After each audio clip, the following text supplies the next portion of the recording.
Hello, fellow ninjas. Welcome to our Like a Ninja stream. I'm Robin, the Community Engagement Manager for NinjaOne, and I am joined by John North, our Professional Services Director and guru of scripting at scale. He does a lot of different things here at NinjaOne. He's had a really great and varied career before joining NinjaOne, but he is graciously, after being poked a little bit, decided to come into the craziness that is the NinjaOne community and help us talk about scripting at scale. So, hi, John. Cool. Hey, Robin, how you doing? Good morning. Good morning. So we're gonna get into the topic here, but I wanted to, before we really dive in, let everyone know that they can, as always, put questions in the chat. I will be checking them and we'll get back to them as they go along. And to join our Discord, you can see that the QR code up there. That is where we will talk about all of this stuff afterwards. That's where recordings will be, resources will be shared after the stream. Of course, you can always come back and rewatch the stream. But yes, so John. Cool. Brilliant. Thanks, Robin.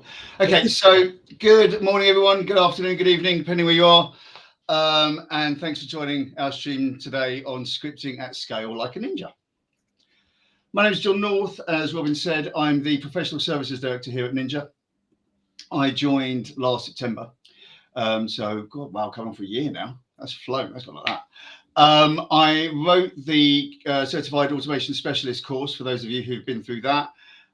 So you might have seen some of my work there. I've got some code currently going through our internal QA, which I'm hoping to get released into the product fairly soon.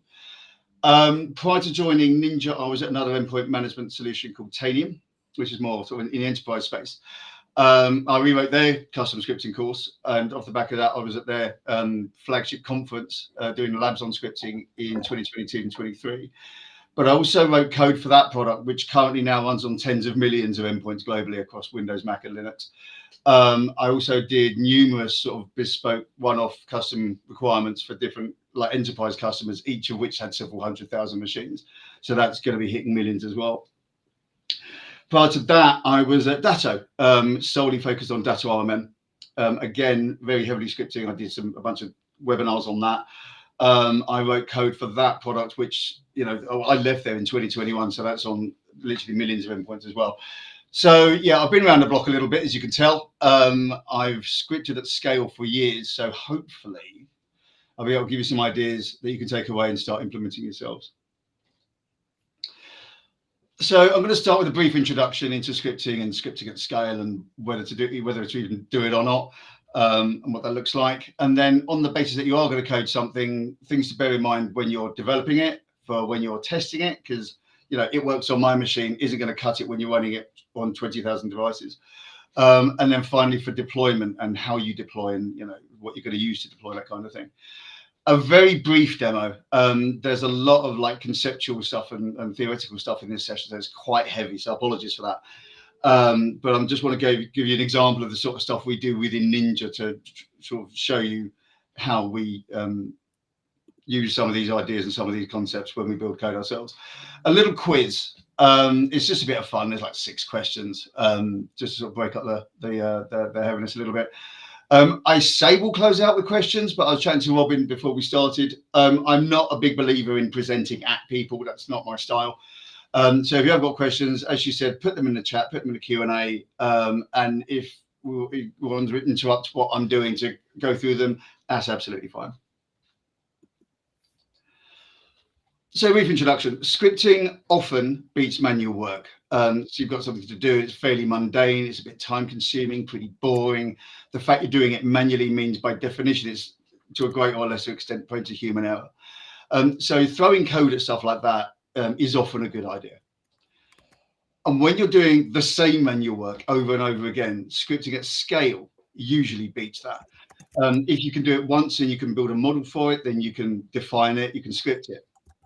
That means then you can throw that same lump of code at 10,000 machines just as easily as you could at one. And suddenly a lot of these problems go away. That said, often and usually are not the same as always. There is a kind of mentality of script or automate or die, script or die, and it's not always appropriate. If you consider, say, a situation where you've got a line of business application and it's not mission critical, but it's useful and it breaks 3-4 times a year, and it takes you, I don't know, 10-15 minutes to fix it. It takes roughly about half an hour a year you spend fixing it. Now, you could script that. But that would mean you would need to define exactly what the problem is that causes the issue in the first place and make sure that's consistent against every device that's running it, and then script the solution to it and make sure that's consistent against every device that's running it, and then get it deployed to every device that's running it. So say that takes a day to build something robust, to build something comprehensive, to test it well and get it out into the field. That means that to get a return on your time investment is going to take north of 16 years if you assume an 8-hour day and half an hour a year. So it's not always the best idea. That said, if you do decide to script something, here's some ideas for you to consider when you're doing it. Thing one, don't reinvent the wheel. Invariably, whatever it is you're trying to do, whatever problem you're trying to solve, someone somewhere has been there before you and written the solution down on the internet somewhere. All you got to do is find it. So Google your way out of it initially. Look on Stack Overflow is a great resource for finding where people are solving problems. Reddit, to a greater or lesser extent, there's a lot of kind of discussion there and a lot of red herrings before you actually get to the solution. So that can be quite fun to see logic, thought processes and stuff. But if you want to just get to this problem the solution immediately, then look maybe to Stack Overflow. Visual Studio subscriptions and Microsoft Learn, what used to be MSDM and TechNet, great resources for stuff like PowerShell. Be wary of Gen AI inventing the wheel for you. Like I said, I developed the Certified Automation Specialist course, and I grade all the assessments. You can immediately tell when someone's thrown something at Gen AI and just basically pasted the result. One of the questions asks how to read and write custom fields, and some of the solutions that get submitted are absolutely nothing to do with how it works. They're literally nothing like it. And I go into it in depth in the course. So it's obviously literally lifted and shifted out of a Gen AI. It's a great way to start. Don't not use it, but don't assume it's going to be like production ready. Have a look at what it's built. Make sure you understand it. Make sure it solves the problem, because that's the main thing. And a lot of the time it will be fairly close to it, but not quite what you need. So take it, tweak it, update it, make it do what you want, and then it'll be production ready. Dry and wet. So this is a famous concept in development. Dry, don't repeat yourself. Wet, write everything twice. As you do more and more scripting, you're going to find you're kind of doing the same things over and over again for different use cases, for different contexts, to solve different problems. When you get to that stage, start thinking about building this stuff out in functions, and either put a script together with all these functions in it, or maybe build a little module or something, so that when you get to these problems again going forward, you've already got half the code base already written because it's stuff you solved before. And give credit where it's due. If you do take someone's code block, if you do take someone's idea, put a credit to them, put a link to their post or to the article, just because it's the right thing to do. It's a nice thing to do. Language considerations. Are there any prerequisites? Do you need to install a framework or a specific version of something before you can run your code? Do you need a runtime library or something else like that? Userland utilities on Linux, so awk, sed, package managers, all that kind of stuff could be very slightly different. Curls are asked for this because it has different switches in different versions. Different distros of Linux have got different userland utilities in them, and again, different versions of those distros are going to have different versions of the utilities. You can run Bash on Windows, and you can run PowerShell on Mac, but will your RMM support it? I mean, Ninja doesn't. Ninja will only let you run Bash on Mac OS, although natively you can install and run PowerShell if you want to. VBScript has been a stalwart for decades on Windows. And a lot of RMM solutions have built a lot of their library code in VB simply because they know it's going to be there on every machine. But as from Windows 11, it's optional and you've got to enable it. I know at least one endpoint management solution is basically rewriting their entire library in PowerShell now, because that's a problem.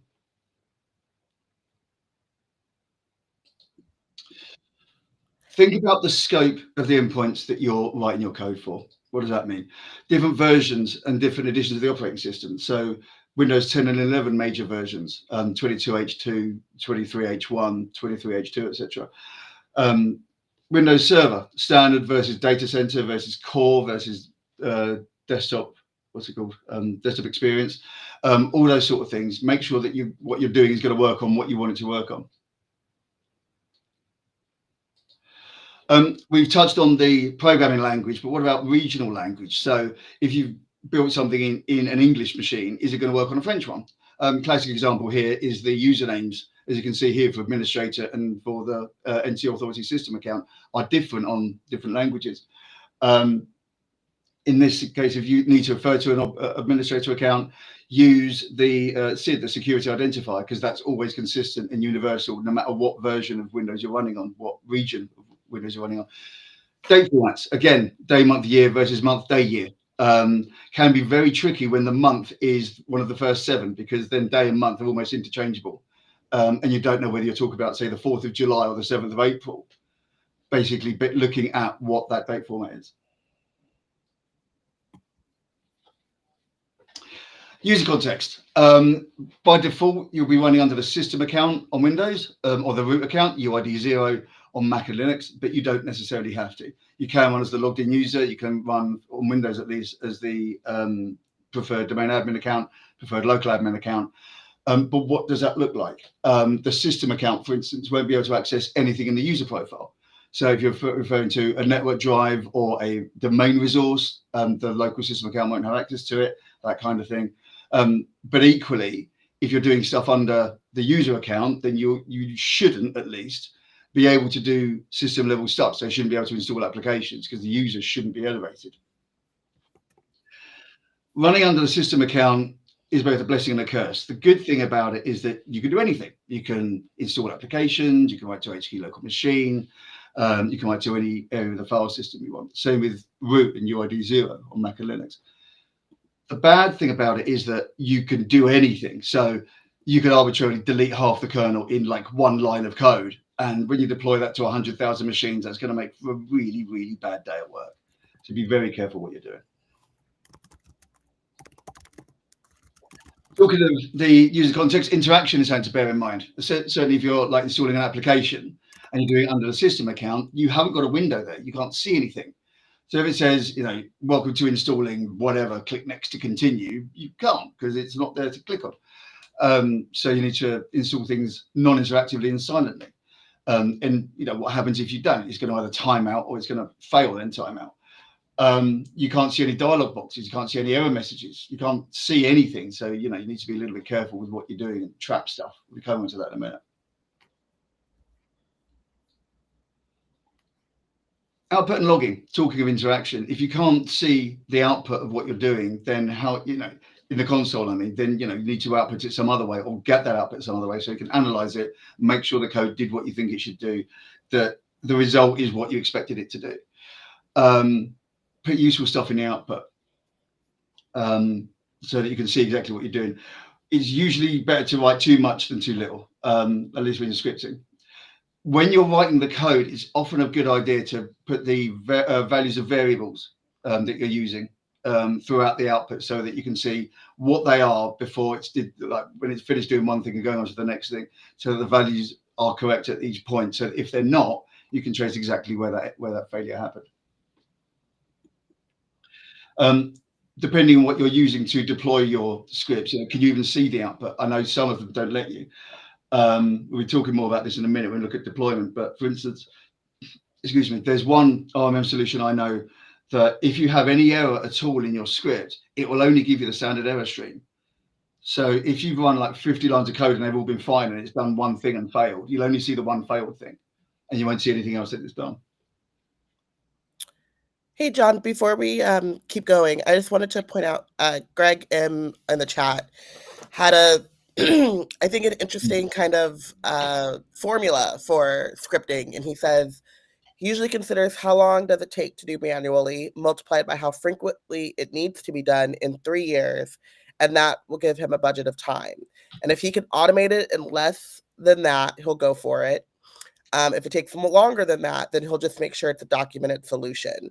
And I was just wondering what you thought about that kind of consideration for whether or not that is a good way of I investing really like that. in the automation in the Yeah, script. I really like that. I mean, like I said, I just said, if it's likely to take you longer to code it than it is to just fix it when it breaks, then don't bother breaking it. I've never thought of building a formula to prove it. That's awesome. I really, really like that. So yeah, I mean, I've not thought of exactly what those numbers should be or if they're accurate, but yeah, certainly it's exactly that, Greg. Is if it's going to take you longer to fix it manually when it breaks over the course of X amount of time than it is to throw code at it, then do the manual work.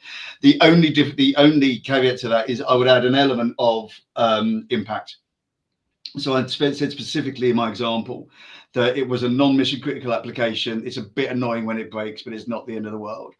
But there are certain applications where it is mission critical and it is the end of the world when it breaks. And in that case, yeah, the return on investment for that day's worth of coding versus the half an hour a year is absolutely crucial and absolutely key and definitely worth doing. If the result of it breaking is that you're going to lose $500,000, say, it's that kind of context that you need to put into it. But that is a great point. I really like that. Thanks for that. All right, I'll let you get back into. Yeah, no worries. Thanks, Robin. Because obviously I'm not looking at the chat, so yeah, thanks for letting me know. Yeah.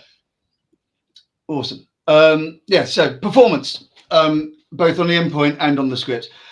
Think about the slowest machine you've got it on. I mean, you're likely going to have something fairly whizzy if you're developing code on it. But what is the lowest box you've got in your estate? What's that going to do with it? Is it going to, how badly is it going to slow it down? Is it going to be, to the point that it's unusable? Is it going to crash? Is it going to time out? Whatever bad thing can happen, what does it happen on the lowest tin you have? Your disk is obviously the slowest component you have in any given box, but if all your machines are fairly up to date and you've got nice whizzy version, I think it's Gen 5, is it now? NVMe sticks that are hooning along a squealing, IOPS a second, then you're going to have a much less of an impact than if you've got really old laptops with 4,500 RPM spinning disks. Stuff like that you need to consider. That's what I'm saying. Look at the endpoint scope and think about what's the worst possible scenario that this code can run in. Other things to bear in mind isn't so much the performance of the endpoint, but the performance of your code. The shortest way of doing something is almost certainly not the most efficient way of doing something. If that's not a problem, and if elegant code is more important than efficiency on the endpoint, then don't worry about it so much. But if every millisecond counts, which when I was at Tanium, that was their mindset.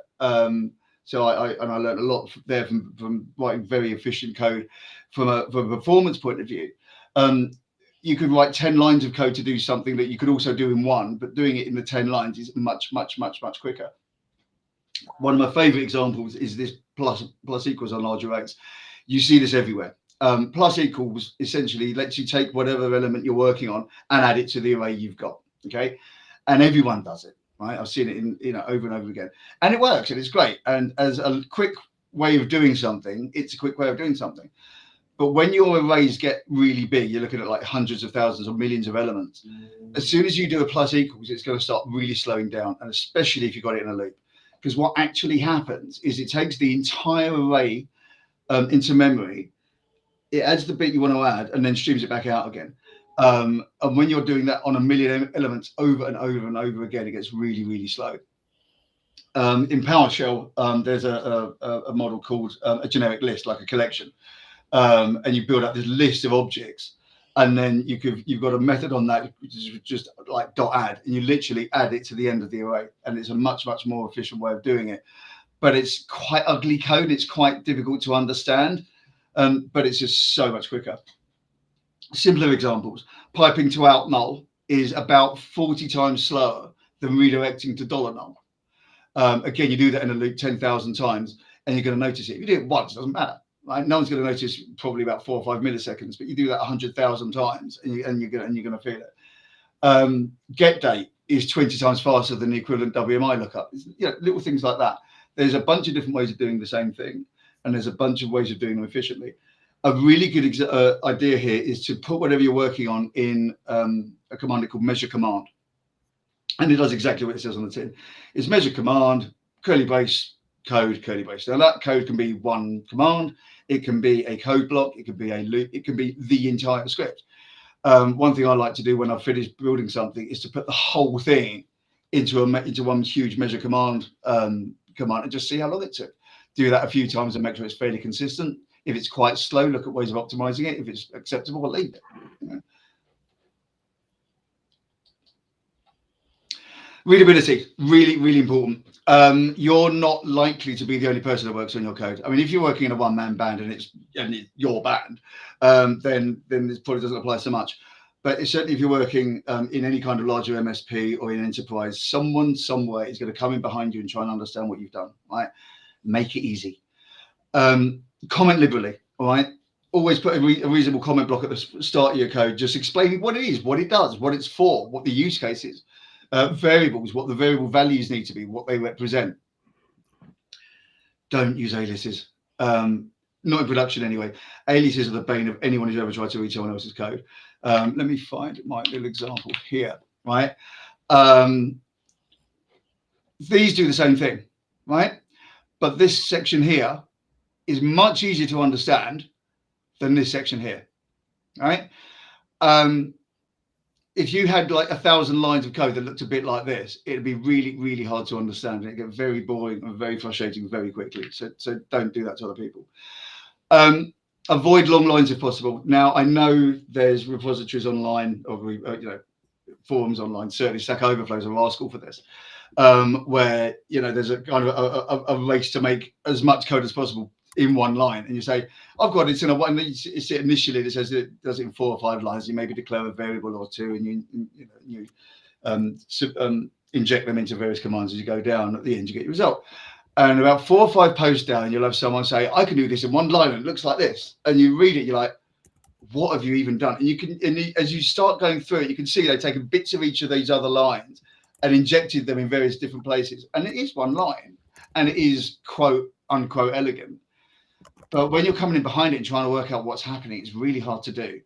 From a readability perspective, using 2 or 3 lines to do something and then maybe declare a variable or two isn't going to add any real impact to the performance. It's going to be much easier to understand. Similarly, nested loops. So if then else, logic blocks, for loops, that kind of thing.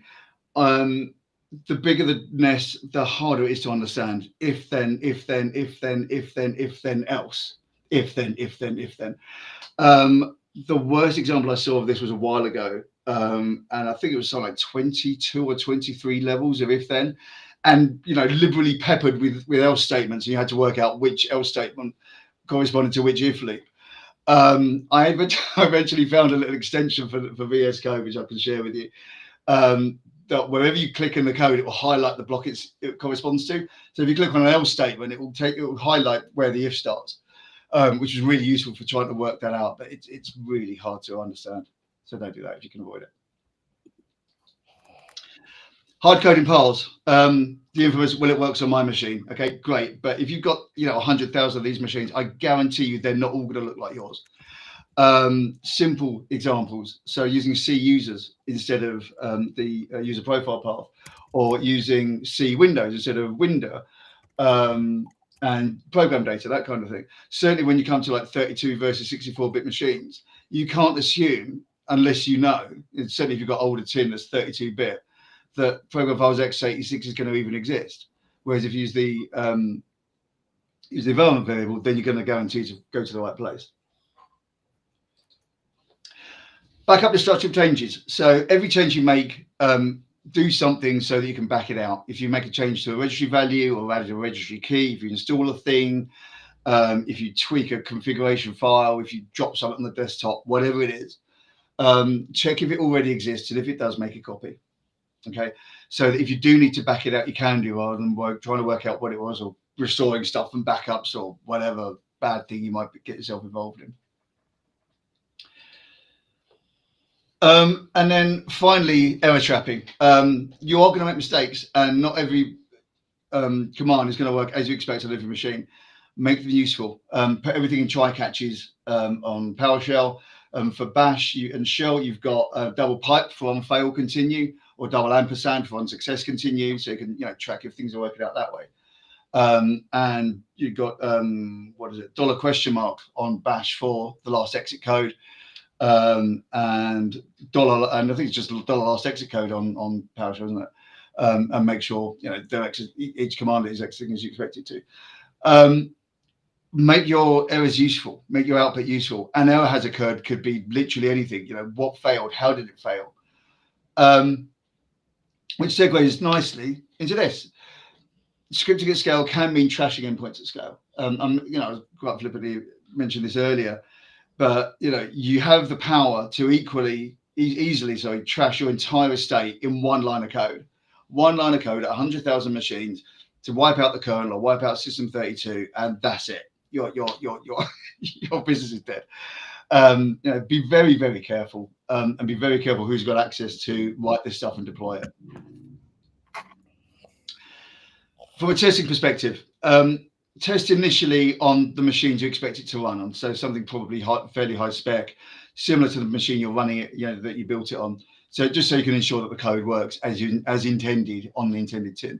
And then once you've done that, you can start looking at the exceptions to the rule, and what happens when it doesn't work out as you expect it to. Because I guarantee you stuff like this will happen. Test on the lowest spec you have. If you're testing on virtual machines, drop the resource allocation to the floor. So really low CPU, really low memory, really low disk space. What if you run out of disk space running your thing? What does that do? What if you top out CPU or memory? What does that look like from a performance impact perspective for the user on the endpoint? Does it does the script fail? Does it time out? Is the box unusable? That kind of thing. Test it on unintended machines. So you know what it looks like on an intended box with a decent spec. You know what it looks like on an intended box with a spec that sucks.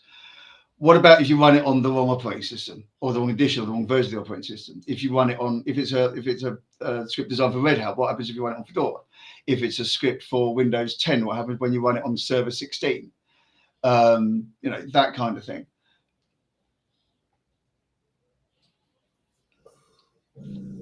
Then look at intended devices and unintended devices, but in unintended ways. So break it in a way, because this will happen in production. Your techies will use your code in ways that you weren't expecting. Put it in an incorrect user context. If you're supposed to run under system, run it under the local user. What does that do? If you've got variables that you need to put in at runtime, what happens if they're not there or they're invalid? So you've got a key that you need to install some application, and it tells it where to point to get some file or other, and the key is missing, or it's invalid, or it's pointing to the wrong path, or whatever. What does that look like? Trap that, consider that, make it fail elegantly, that kind of thing.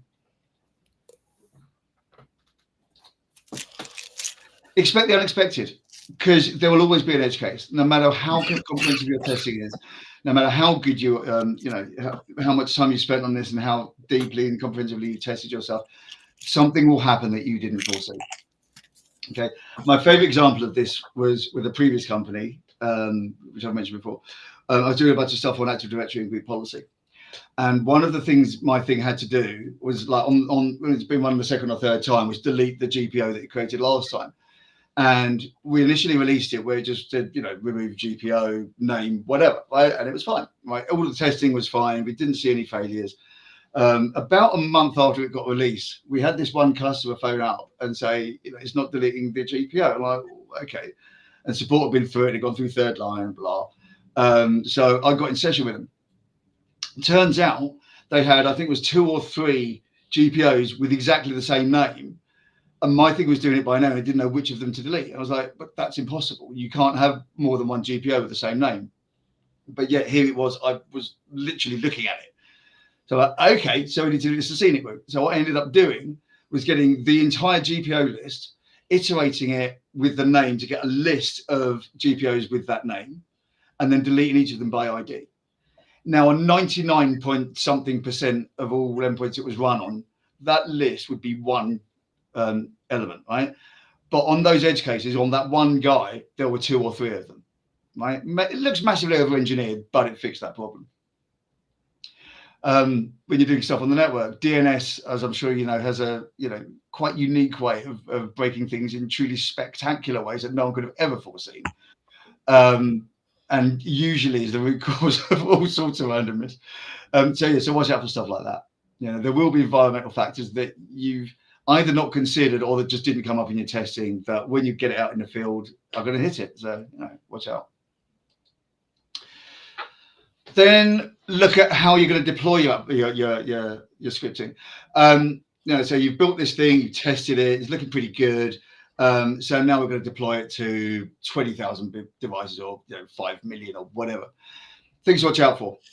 Not every endpoint management solution is created equal. A lot of them, I think all of them, say they support Bash on Mac and on Linux. A lot of them say they do, but they don't.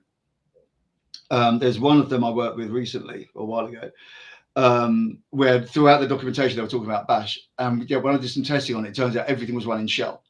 Even when I shebang into Bash, it was still running in shell.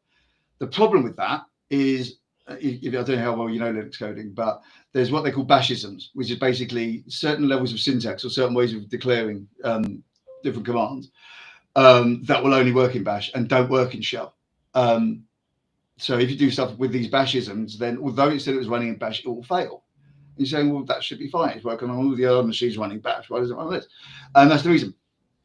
I've got there that little command there, ps-p ... Essentially what that does is give you a list of processes where the process ID is the current running process, which is the interpreter. And that's what this little screenshot here is. And it would tell you there that I am actually running in Bash. But when I did it on this other solution, it said shell. I was like, oh, okay, so that's the reason. And refactored load of my code. Nearly every endpoint management solution I've ever seen is guilty of this one. Is the agent is a 32-bit process. Now, generally speaking, that shouldn't cause a problem. It may cause a problem in code, right? Certainly on a Windows box. The reason being is that when it shells out to run PowerShell or Batch or whatever, it will be doing it in a 32-bit process, right? So suddenly things like system32 become sysnative because of folder redirection. Certain environment variables have different values. The program files x86, for example, HKLM, HK local machine in the software key has got a WOW6432 node for 32-bit applications that would just be in the standard root of HK local machine software on a 32-bit machine, on a 264-bit machine, that kind of thing. So test for that. And if you need to reshell into a 64-bit process.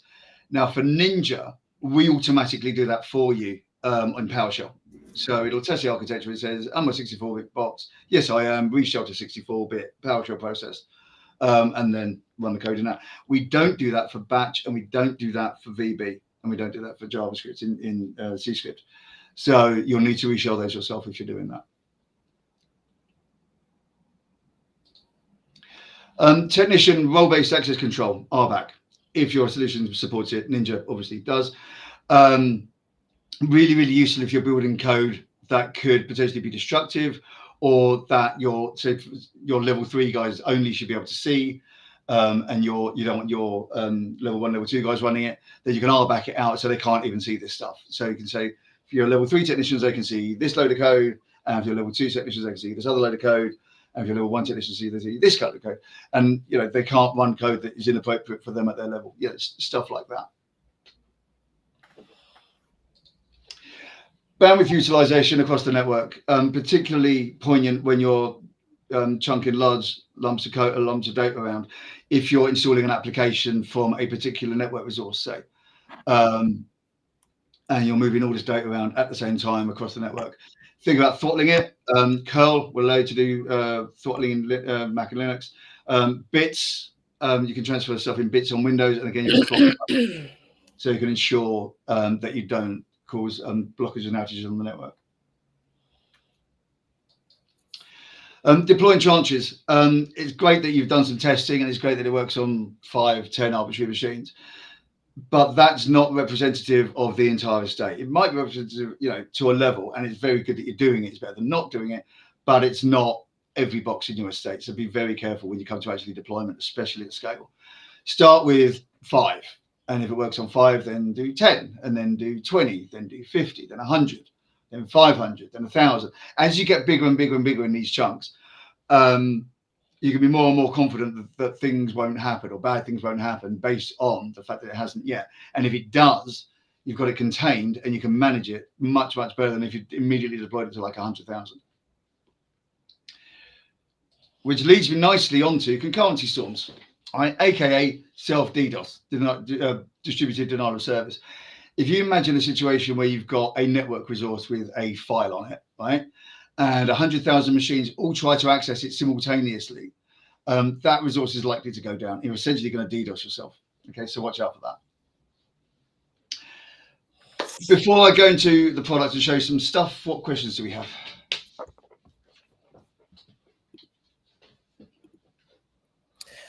So we're lucky, and people have been, I think, following along pretty well.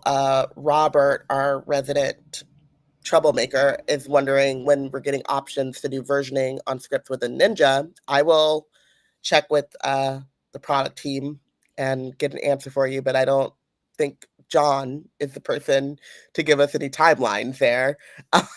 Yeah, no, I don't know that one. We don't want to do that here. Yeah, totally. Yeah, that's not me. But I did ask people in the chat to just let us know where they're from. And I wanted to kind of shout out just to you, John, like where people are tuning in from. We got Greg from Philadelphia, Robert's from the Netherlands. Over on LinkedIn, we have Alexander from Denver, Colorado, and Olivier from Caen, France, and Simon from England.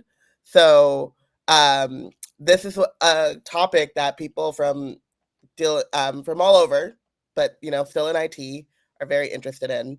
And so I think we'll get a lot more questions once we get into some technical specifics and we start seeing some code. But awesome. Just wanted to shout out everyone for joining us. And I'm the only one from California here, waking up early to do this with you guys.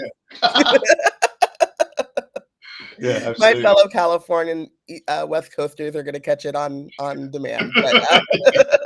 But, completely not surprised. Completely not surprised. Yeah. All right, but I'll pop back in when we get some more questions. And again, if you have questions, if you want clarification, anything, please put it in the chat, and we will get to it as they come up. So. Thanks, Bob. Yeah, like I said at the start, guys, it is quite a heavy session, this one, simply because it's so conceptual.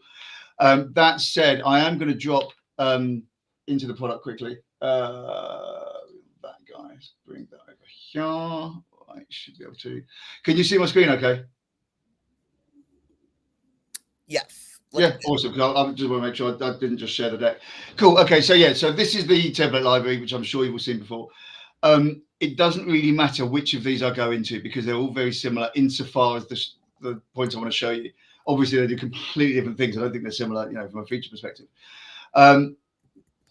But classic example. So we say at the start to comment liberally and make it obvious what the thing's doing, and that's exactly what we've got here. It starts off with a hash requires, right? So that if you've got any endpoints running lower than version 5.1 of PowerShell, it'll immediately fail, right?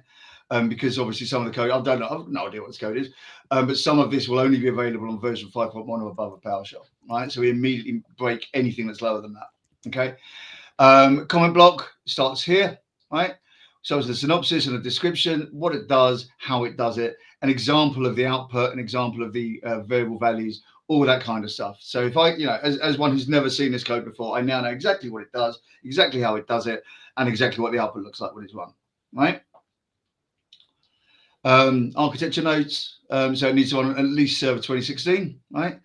And there's some stuff on versioning, right?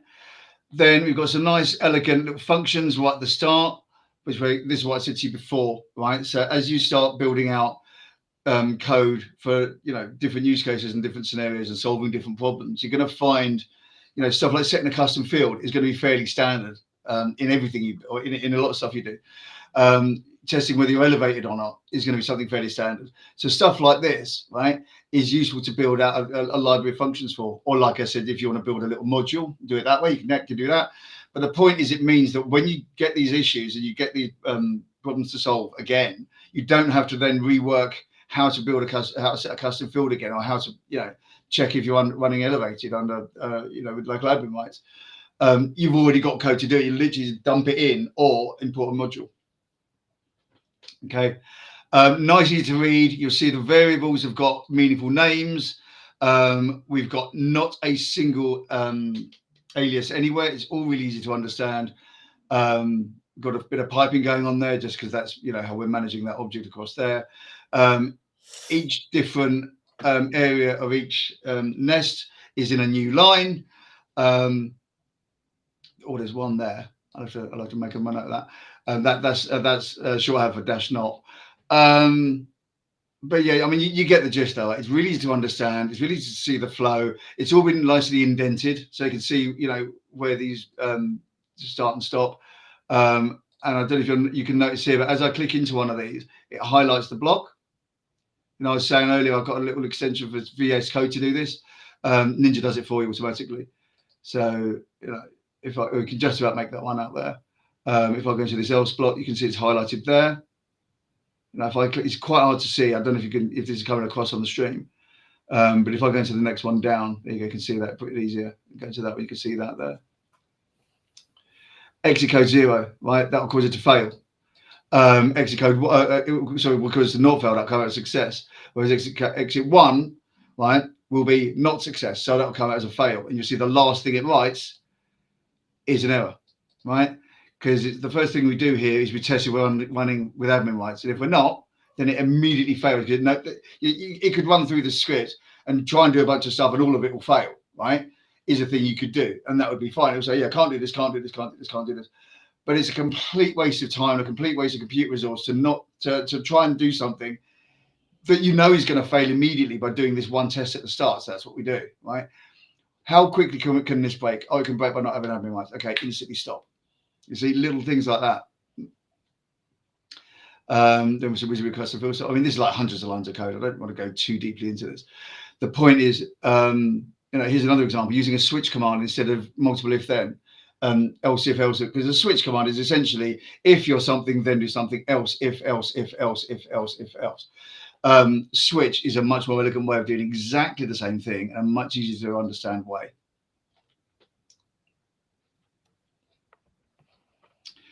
Let's see what else we can show you here. I'm hoping that he's adding something. No, I don't know.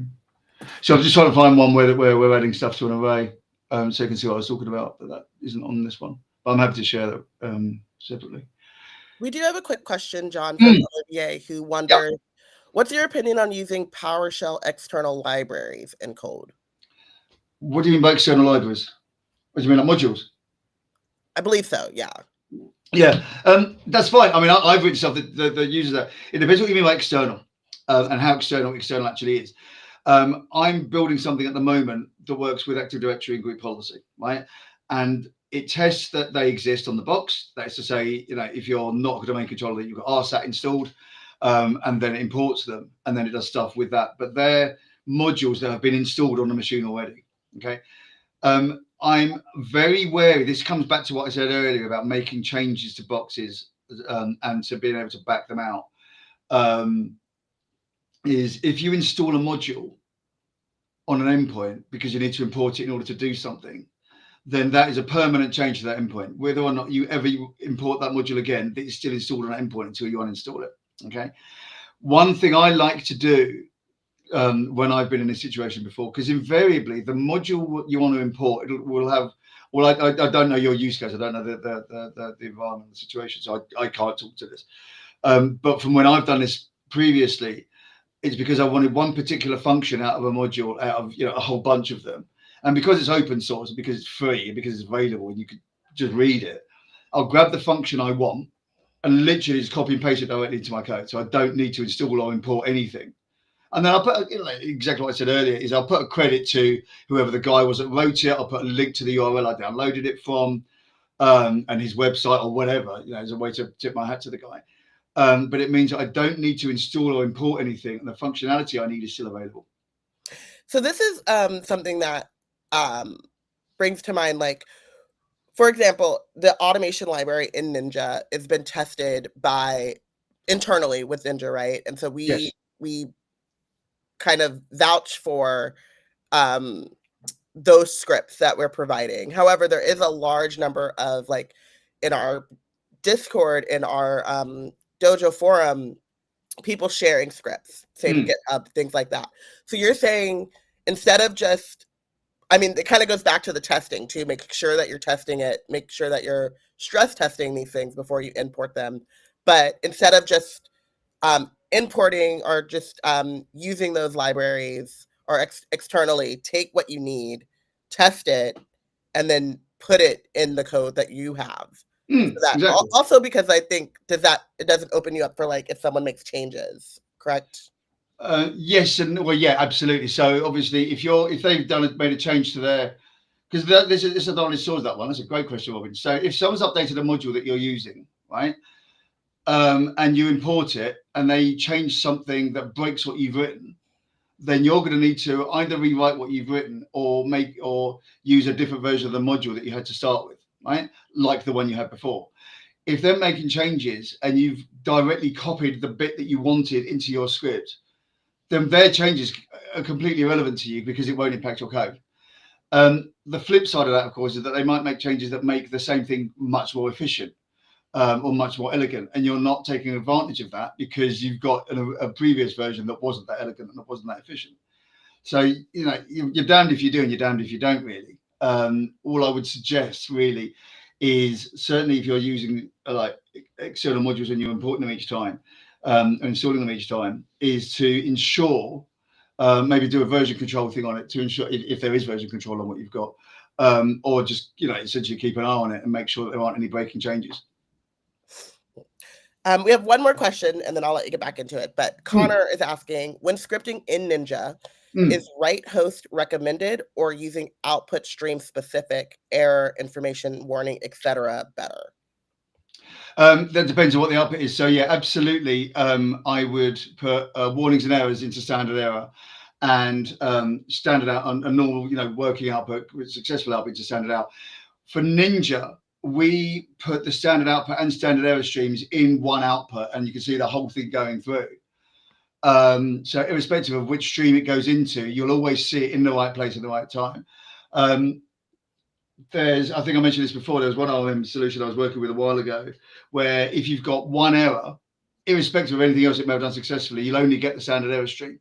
So if it does 50 commands successfully and then fails one thing and then does the other 50 commands successfully, then the only output you'll get is from that standard error from that one command. You won't see anything else that's done. So watch out for that if you're not using Ninja. But for us, certainly, it makes more sense. I like to do that anyway. And you're exactly right. I write errors to the standard error stream and standard output to the standard output stream?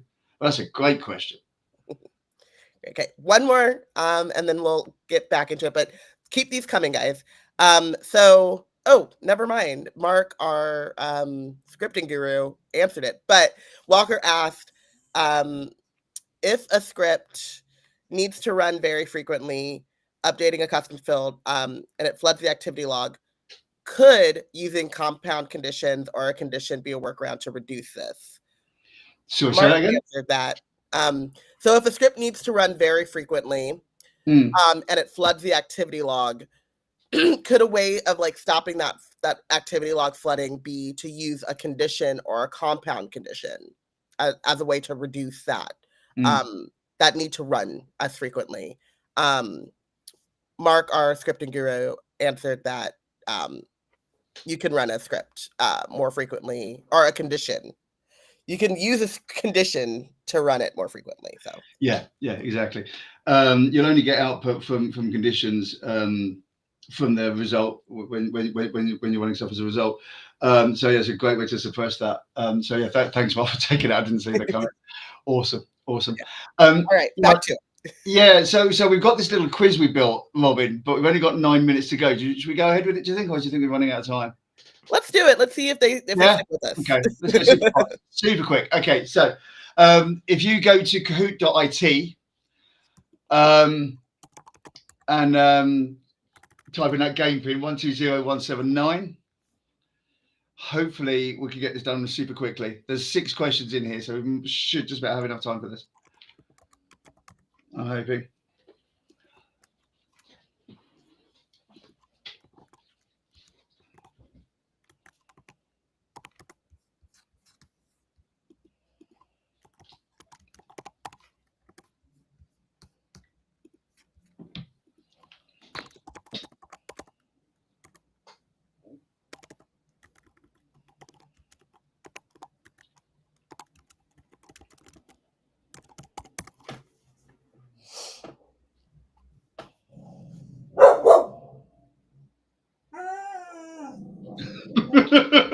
Whose dog is that?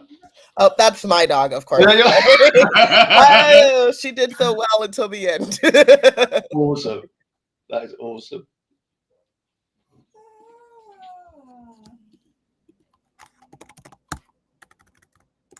Let's give it another minute. I'm going to try to knock one over. If I do, just by a minute or two. So yeah, go another minute or so for people to join, and then we'll get started on it.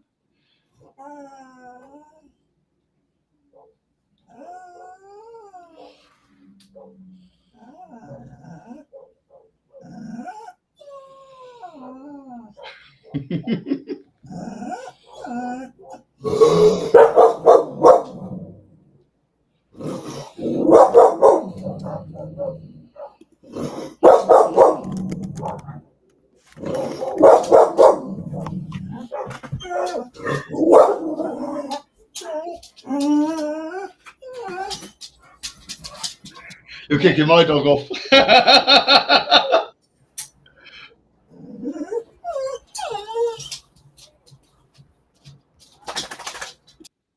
Right, we all done? Should we get started? Conscious of time. Cool. Okay, let's call it. Let's do it. So, question one.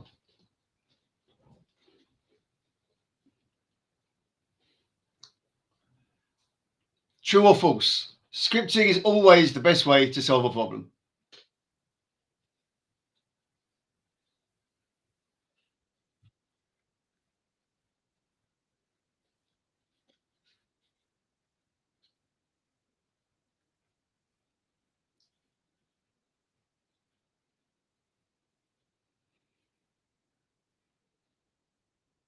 Yeah, it is false. Absolutely.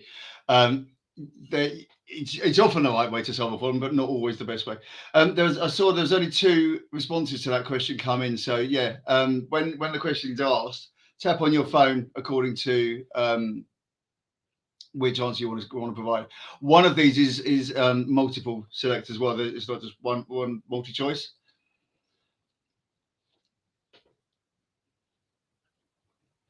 Okay. Next question. This is the auto-select one I mentioned. Which of these is useful for testing at scale? There's more than one correct answer here.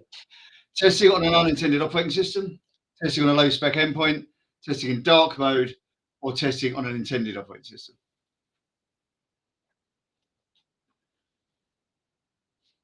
You need to submit at the end. So select the ones you want to select and then click the submit button.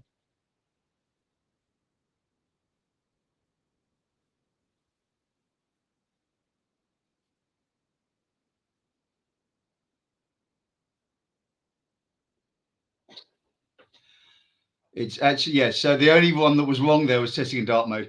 Testing on an unintended operating system and on an intended operating system is always a good idea. Testing on a low spec endpoint, absolutely. Testing on the intended operating system as well, because you need to make sure that it does what it's supposed to on the machines it's supposed to be running on.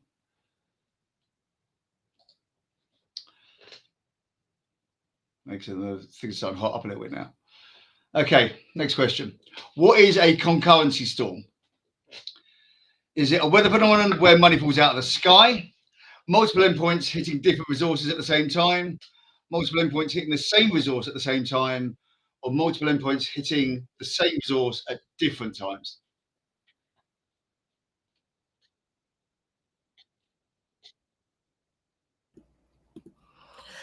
John, can we give about like 5 seconds in between because you're on a delay for the viewers? Oh, am I? Oh, I didn't realize. Yeah, of course.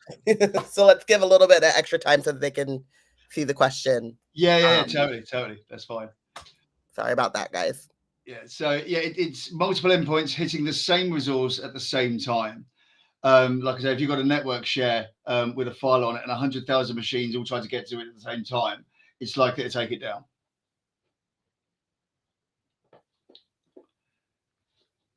And it's definitely not a weather phenomenon where money falls out of the sky.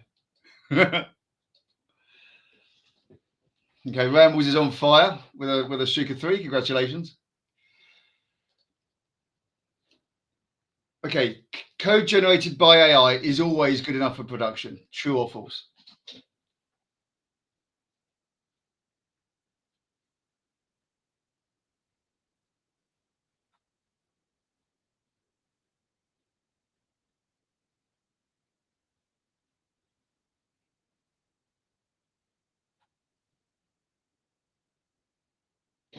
No, it's not.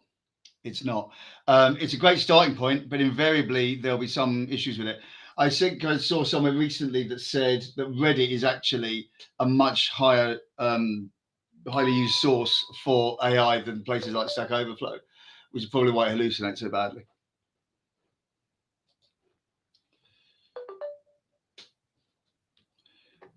Okay, next question. Which of these is a useful error message? Unable to write file in use, 0x84BC03FD, not sure what happened there, or an error has occurred.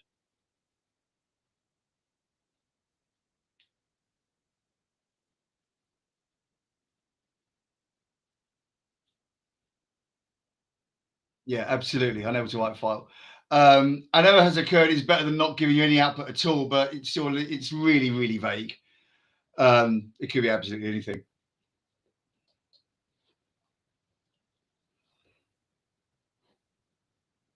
Okay, Rambles is looking good with 5 in a row. Last questions. Which of these will increase readability? Using aliases to make your code as short as possible, commenting liberally throughout your code, putting multiple commands in a single line to save space, or not indenting loops and logic blocks so the left edge is nice and straight.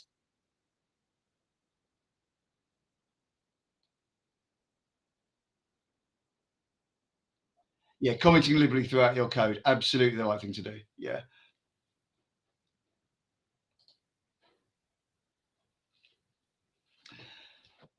Okay, in third place, Ralph Bunch. In second place was Red. And number 1 with 4,314 is Rambles. Congratulations all. So I'm Rambles, and I think I got an unfair advantage because I'm not on a delay. So Ralph, awesome. Rutch, and Red, if you guys could reach out to me. I don't know, because it's an alias. If you could reach out to me on in the comments here or not, I'll send you guys something fun. And thank you guys, and we will figure out the delay thing. Awesome. Sorry Thanks, about Robin. Nice one. Nice one. That's brilliant. Okay, so just to wrap then, we've done questions throughout, so we should be okay. Before I go, just wanted to alert you guys, if you haven't seen it, I mentioned this earlier, is the Certified Automation Specialist course. Goes much deeper into some of the concepts we've mentioned. It's all about scripting at scale for Ninja, so it goes deep into custom fields and reading and writing variables, and all that kind of good stuff. And at the end of it, when you pass the assessment, you do get a formal certification. So on that, I'm going to exactly on the top of the hour. That's perfect. Thank you all for your time and attention. Hope you found it useful. Hope you found something excellent to take away from it. And I hope to see you all with another Like a Ninja soon. Thanks all. Thank you so much, John. And again, thank you guys for joining us. I'm going to put this in here. Join our Discord. If you have other questions and stuff, we'll be talking about this. I'll also put the recording in the chat. And have a great rest of your day. If you're in Australia, get some sleep. That's crazy.